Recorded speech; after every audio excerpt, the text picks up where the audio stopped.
everyone and welcome back to Mariana Math Books. My name is Mariana and today we are going to talk about some great non-fiction books. Nonfiction November is almost here and I couldn't be more excited. Nonfiction November is my favorite readathon, or rather reading initiative or reading event of the year. Nonfiction November is a reading initiative created by Olive at A Book Olive, which consists only in reading more nonfiction than you usually read. That is the premise.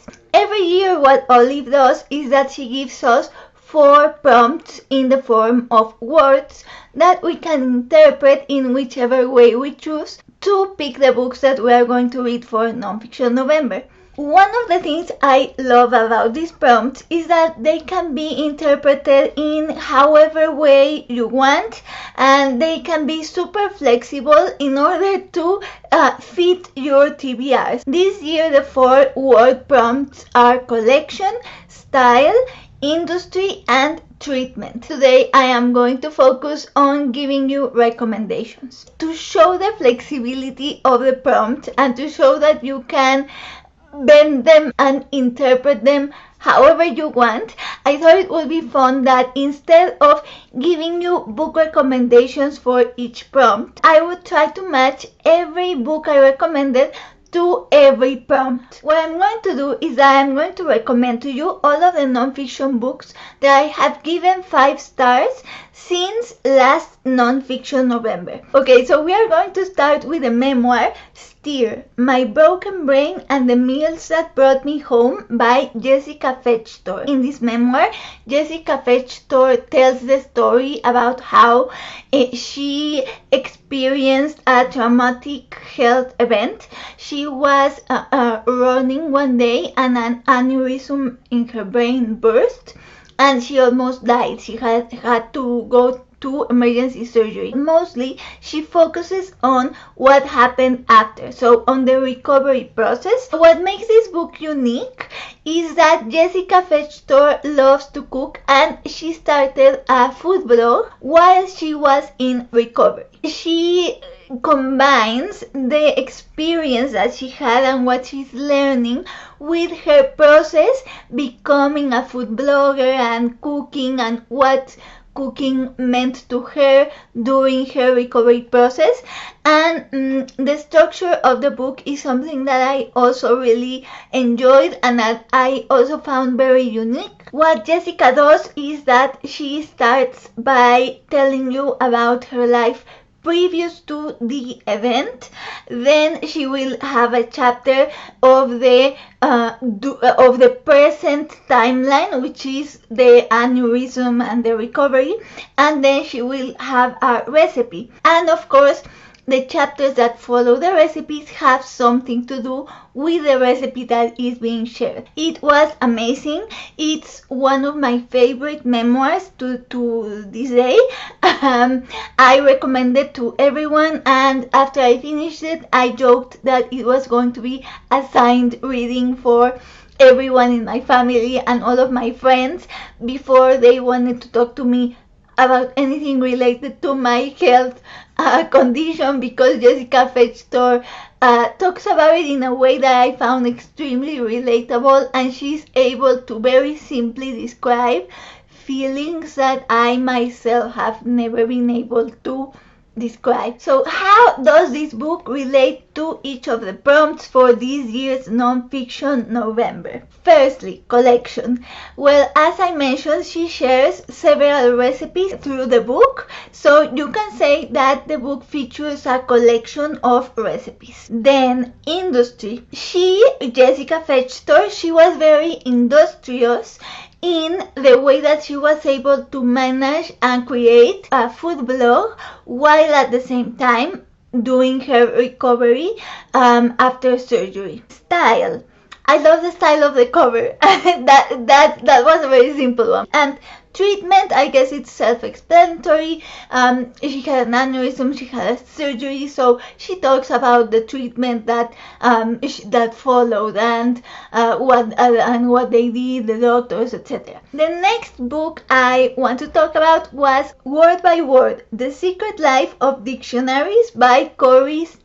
This book was amazing. I think this one was my top one favorite non-fiction read of 2020. And in this one, Kory, who is a lexicographer, talks about her experience since she started working at the Merriam-Webster's dictionary and all of her experience while working there. After I finished reading that book, I decided that working at a dictionary would be my dream job. Of course, that industry, the dictionary industry, is on decline because of the internet. So, yeah, working at a dictionary would probably not be in the same way as she describes in the book. But honestly, dream job right there. Anyway, she is super funny. It was very interesting. I had no idea how fascinating the world of dictionaries and creating definitions, investigating each word. It's fascinating, it's amazing, it's a must read for anyone who loves words or language or nerdy things. If you love being a nerd, you will totally love this, and you will feel that you are kindred spirits with Kory. And okay, so how could you relate this book to all of the prompts? Firstly, collection. I think it's pretty obvious how you can match it with collection. A dictionary is a collection of words. Then industry. Well, you could say that it talks about the dying dictionary industry. Style. Each dictionary has a different style for creating their definitions. So they have very strict style guides, but also I love the style of the cover. I just didn't want to repeat the interpretation, but you could also go that way. And finally, treatment. So it was very impressive, the treatment that they give each word to create the definition. She will spend months on a single word. It's very interesting that the detailed treatment that they give all of the words to create the dictionary, which takes decades to complete. It's fascinating. The Witches, 1692, Salem. No, The Witches, Salem, 1692 by Stacey, Schiff. This one I don't think requires much explanation. It's obviously an account of the Salem witch trials. What I loved about this book, apart from the theme that fascinates me, is the way that Stacey Schiff manages to create a narrative, a very compelling narrative, using the very limited information that she has. There isn't a ton of first-hand accounts. Firstly, because 1692 was a long time ago, but also because women didn't really have a voice, right? Back then. So you will have accounts of the people that executed the so-called witches, but you won't have accounts of the witches themselves. She manages to give these women a voice without going into speculation. You will get angry while reading this book. There are certain events or particular events that are especially infuriating. But it's so worth it. I actually have another Stacey Schiff book for my TBR for this year's Nonfiction November, but that I will discuss in my TBR video. Now that I went into detail to what this book is about, let's see how you can match it to each of the prompts. Collections. I couldn't think of a very good way to match it, so what I ended up saying was I bought this book for last Nonfiction November, so it's part of my book collection. So you could say this book is in my TBR and it will relate to collection because it's in Mariana's book collection. Then industry. Stacey Schiff won the Pulitzer Prize, so she's obviously recognized in the literary industry. Then style, I am once again going to go for the cover. I love the style of the cover design. And finally, treatment. The way these women were treated is appalling. Infuriating. I'm not going to say more. Fathoms, The World Inside a Whale by Rebecca Giggs. This one is a combination of memoir, nature writing, science writing, philosophy. The author, Rebecca Giggs, uses a particular anecdote from her life, and from that point on she carries all of the narrative. Obviously it's about waves, it's about whales, it's about the environment and all of that. How could you match it to each prompt? Collection. This book features a collection of personal anecdotes that she weaves through the book to tell you the different themes that she is talking about.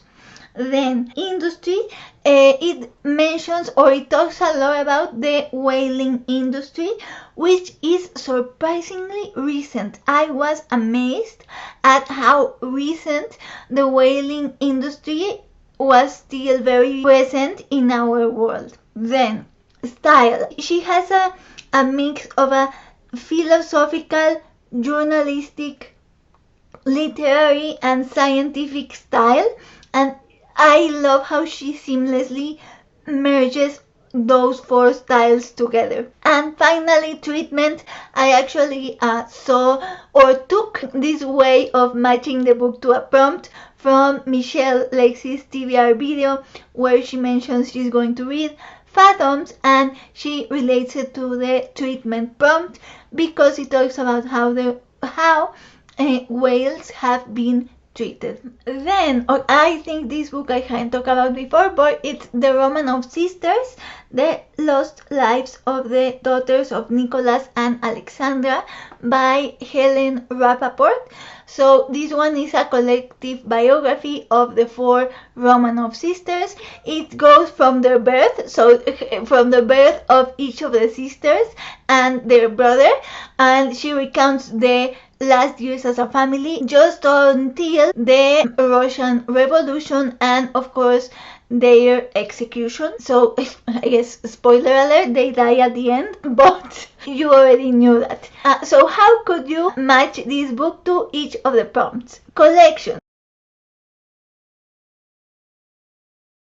Then style. In the synopsis it also describes the Romanov sisters as the Princess Dianas of her day. So they were like celebrities, they were photographed, they were admired, women wanted to look like them, so style.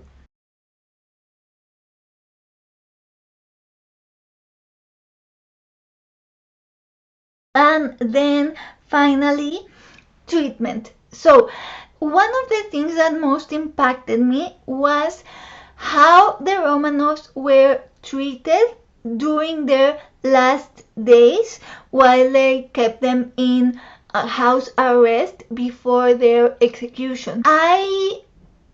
Whenever there is a history about a revolution, I will always side with the revolutionaries. That's just within me. My Jesuit education doesn't let me side with anybody else but the revolutionaries. However, what I will say is that this book made me feel a lot of empathy for this family. It was tremendously heartbreaking. I can't explain. It's just a feeling of complete desolation in the end. Then, Care Work, Dreaming Disability Justice by Leah, Lakshmi, Piepzna-Saramashina. It is about disability justice, which is a movement that strives to include people of color, queer people, trans people into the disability rights movement. So this book talks about that, about what is disability justice, how it can be applied to society. It talks about ableism, about communities of disabled people, the help that disabled people give to other disabled people. How could you match it to all of the prompts? First, treatment. Well, of course, the book talks about how society treats disabled people, and especially queer, trans, and people of color that are disabled. Collection. The book is a collection of essays, actually. It's not a memoir. It is a collection of essays. Industry. One of the essays, or many of the essays, actually talk about the lack of accessibility that there is in the entertainment and music industry. So, for example, how accessibility is not thought about when concert venues organize events. And something I didn't think about, for example, is that a lot of people think of accessibility in terms of the public, the people that are going to go watch the concert, but they don't think about the artist, that the artist might be disabled, and how can you make these stages accessible for disabled artists. And finally, style. I really enjoyed the author's very colloquial writing style. I heard the audiobook, which is narrated by the author, and it feels like you are talking to a friend. It's very colloquial. Finally, The Ship of Dreams, The Sinking of the Titanic and the End of the Edwardian Era by Garett Russell. It's an account of the sinking of the Titanic and situated in the historical and political context of the time. So, as I said in my video where I mentioned that if you are only looking for an account of the Titanic, this is not the book for you. But if you do want to see a complete picture of the time, of the political, of the historical situation, then this book is excellent. How can you relate it to every prompt? So firstly, industry. This book takes place in the height of the ocean liners industry, or you could also say how it's the rise of industry in that time, right? Because it was kind of like the decline of monarchies and the rise of industry. Then collection. The book features a collection of mistakes that were made that led to the sinking of the Titanic. It wasn't one mistake alone, it was a collection of mistakes. Then treatment. There is a chapter where they go into detail about how the third class passengers were treated.